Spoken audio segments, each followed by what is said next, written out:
Всім привіт! Мене звати Андрій, я тімлід в компанії VEC. І сьогодні я хочу розповісти вам про інтерфейс програми Revit, а також поділитися з вами корисними порадами для тих, хто тільки починає своє знайомство з цією програмою. Перш ніж ми почнемо працювати з даною програмою, я хотів би зробити акцент на тому, що ми будемо користуватися саме англомовним інтерфейсом в даній програмі через те, що саме на англомовних ресурсах та саме за англомовним запитом в інтернеті ви зможете знайти найбільше інформації, найбільше корисної інформації для вас в подальшому. Тому зараз відкриваємо програму та приступаємо. Після відкриття програми нас зустрічає стартовий екран. Тут ми можемо отримати доступ до наших поточних проєктів та сімейств, або до проєктів і сімейств, з якими ми працювали. В верхній частині екрану ми можемо бачити поле з моделями, знизу ми бачимо поле з сімействами. Відповідно, якщо ви тільки відкрили Revit, то у вас тут не буде жодних проєктів, а будуть лише приклади, які надав Autodesk для демонстрації всього функціоналу Revit. Трошки нижче в сімействах ми зможемо побачити якісь шаблони або ж вже створені сімейства. Зліва ми можемо спостерігати функціональні кнопки, які допоможуть нам відкрити модель чи створити модель. Те ж саме з сімействами відкрити чи створити. Трошки нижче у нас розміщений розділ, який допоможе нам взаємодіяти з моделями, розміщеними в хмарному сховищі BIM 360 або ж Autodesk Build. Що ж, тепер переходимо безпосередньо до робочого простору. Давайте відкриємо якийсь приклад проєкту. Так. І перше, на що ми звертаємо увагу, це на наш робочий простір. Він складається з декількох основних елементів. Це стрічка з функціональними панелями та функціональними кнопками. Зліва у нас розміщене вікно властивостей, Properties. Так? Справа у нас вікно Project браузера або дерево проєкту. І посередині у нас робочий вид, який ми будемо використовувати для роботи з моделлю. За замовчуванням вікно властивостей та вікно Project браузера будуть розміщені один під одним з лівої сторони екрану. Але для зручності я вам рекомендую розмістити їх по різні боки. Так вам буде зручніше переглядати властивості елементів та орієнтуватися в дереві проєкту, тобто в Project браузері.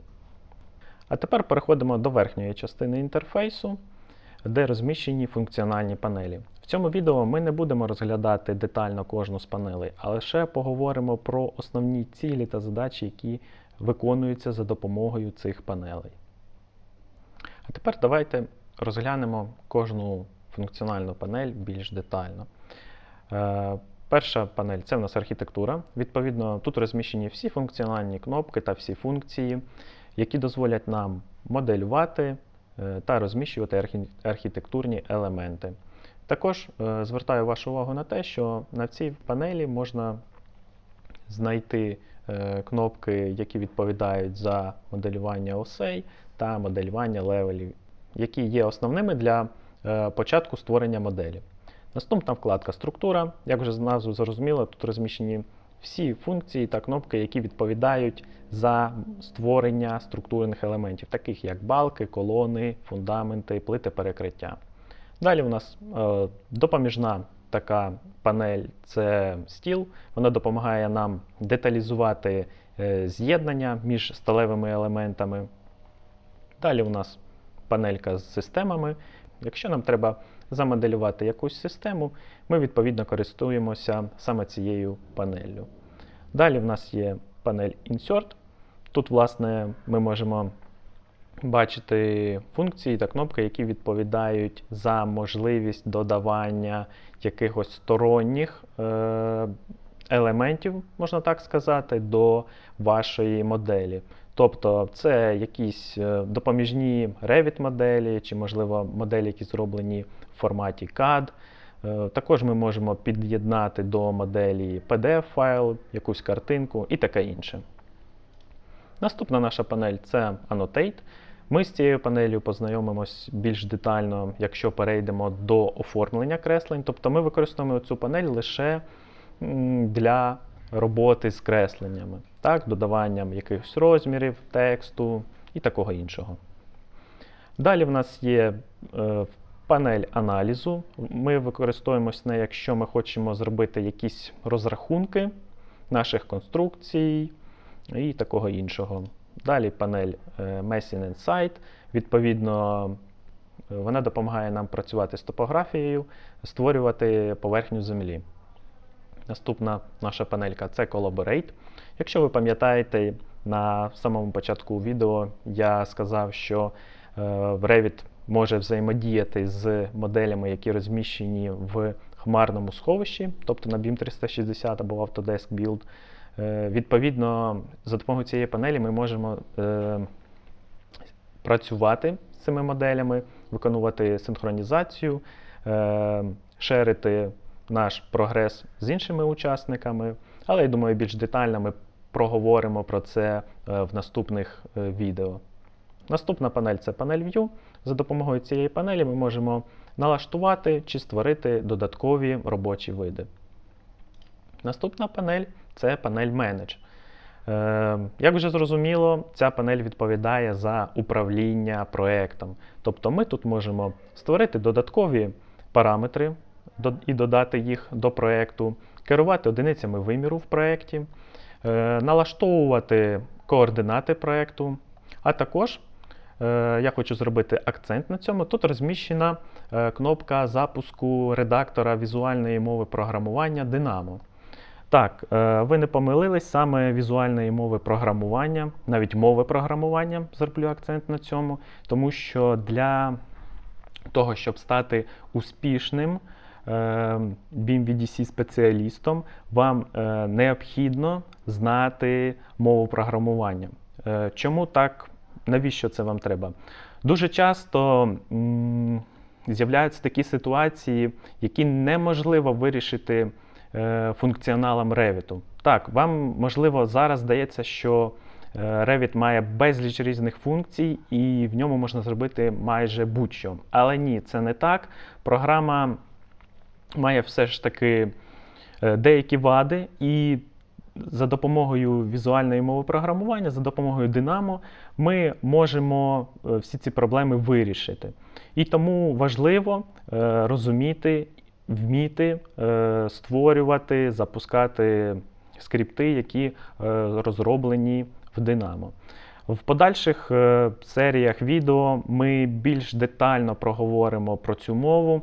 Ми розповімо вам, як нею користуватися, як вона взаємодіє з Revit, її переваги та недоліки.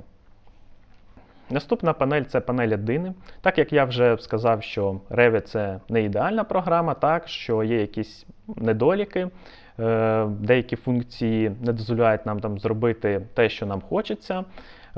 Тому сторонні розробники створюють свої такі маленькі програмки, вони називаються Addini, які значно полегшують, спрощують та допомагають нам заощаджувати час під час виконання якихось рутинних операцій. Як ви бачите, справа від цієї вкладки в мене розміщені дуже багато різних аддинів. Ми також про них поговоримо в наступних відео. Ми розповімо вам, як ними користуватися, де їх взяти, як їх встановити, які вони бувають, платні чи безкоштовні і таке інше. І остання панель, на якій я б хотів би зупинитися, це панель Modify. Тобто за допомогою цієї панелі ми зможемо працювати з нашими елементами, змінювати їхнє місцеположення, копіювати їх, видаляти, вирівнювати. Для прикладу, якщо я виберу цей текст, так, і натисну кнопочку «Перемістити», і ми можемо перемістити елемент. Після того, як ми розглянули основні елементи інтерфейсу, настав час розглянути налаштування інтерфейсу. Давайте відразу до них і перейдемо. Тискаємо «Файл», «Options» і поглянемо, що ми можемо налаштувати. Перше, на що я звертаю увагу, це на Notifications. Так? Це повідомлення, які будуть нам показані Revit через певний проміжок часу, щоб ми натиснули кнопочку Save та зберегли модель або засинхронізували модель з центральною моделлю на BIM 360. Я раджу вам виставляти 30 хвилин, цього цілком достатньо. Я пройдусь зараз лише по основним налаштуванням, всі інші ви можете переглянути самостійно. Наступне це у нас User Interface. Так, це інтерфейс відповідно з тими функціональними панелями на стрічці зверху, які ми з вами розглядали. Тут, відповідно, ми можемо вимкнути ті панелі, які нам не треба. Для прикладу, якщо ви працюєте лише з системами і вам не потрібна структура, ви можете легко її вимкнути.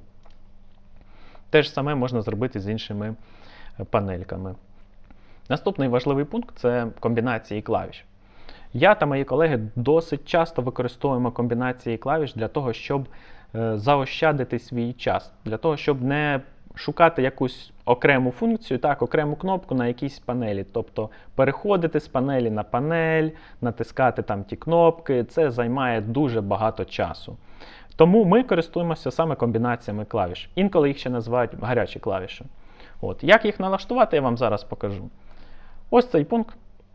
Відкриваємо Customize і шукаємо, прописуємо назву команди, яку нам треба знайти. Для прикладу, Modify.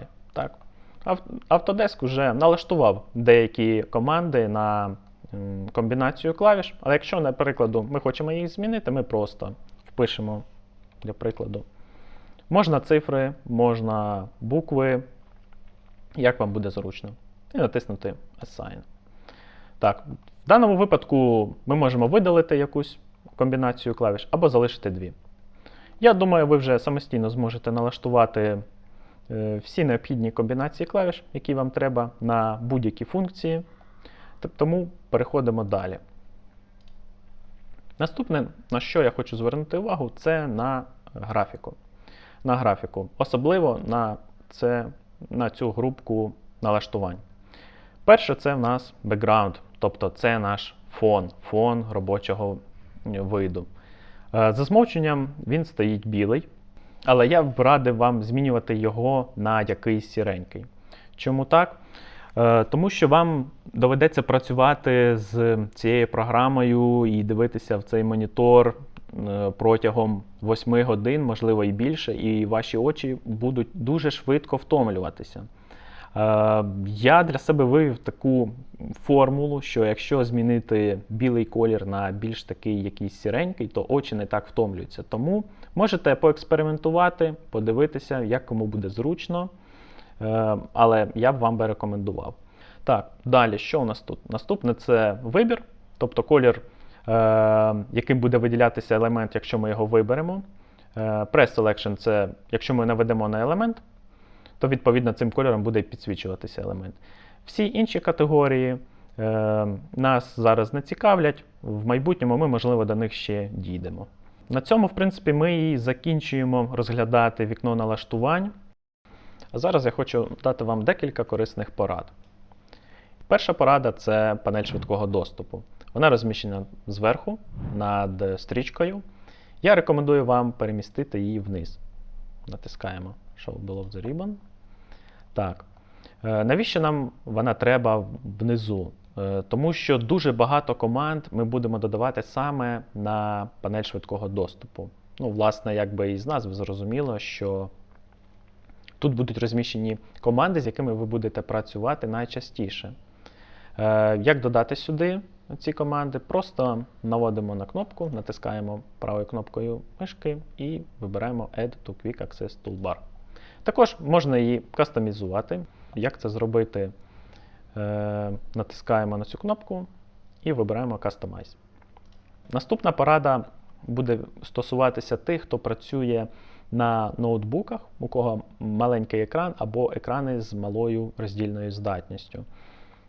Ця порада допоможе вам значно збільшити ваш робочий вид. Як це зробити? Достатньо приховати Project Browser та вікно властивостей за допомогою гарячих клавіш. Я назначив собі їх вже і зараз продемонструю. Для прикладу я хочу скрити Project Browser. Раз. і вікно властивостей 2. Я налаштував собі комбінації клавіш на Ctrl-1 та Ctrl-2. Як їх налаштувати, я вже розповідав та показував. Думаю, ця порада для вас буде дуже корисною. І останнє, на що я хочу звернути увагу, це винесення панелей на робочий вид. Для прикладу, вам треба користуватись декількома панелями одночасно, які розміщені в різних категоріях. Так? Для прикладу, нам потрібна панель архітектури та панель, не знаю, анотації, для прикладу. Що ми будемо робити? Ми просто їх витягнемо, ці панельки зі своєї категорії, та розмістимо десь поряд біля виду. Як це зробити? Просто наводимо на цей заголовочок, натискаємо ліву кнопочку мишки і перетягуємо панельку. Раз. І давайте з анотації щось візьмемо. Для прикладу розміри. І 2. І все. І тепер ми маємо ці панелі біля себе і можемо гнучко виконувати свою роботу, користуватися ними без потреби відкривати панель, натискати кнопку. Все ось тут, під рукою. А тепер ж, як їх повернути на місце, достатньо просто натиснути на оцю кнопочку. Раз. І 2. На цьому все. Сподіваюся, що це відео було корисним для вас. Залишайте коментарі, діліться з нами вашими думками щодо наступних відео, адже наша мета – бути не тільки успішними в професійному середовищі, а ще й наповнювати якісним контентом україномовний YouTube. Дякую всім за увагу, ще зустрінемось!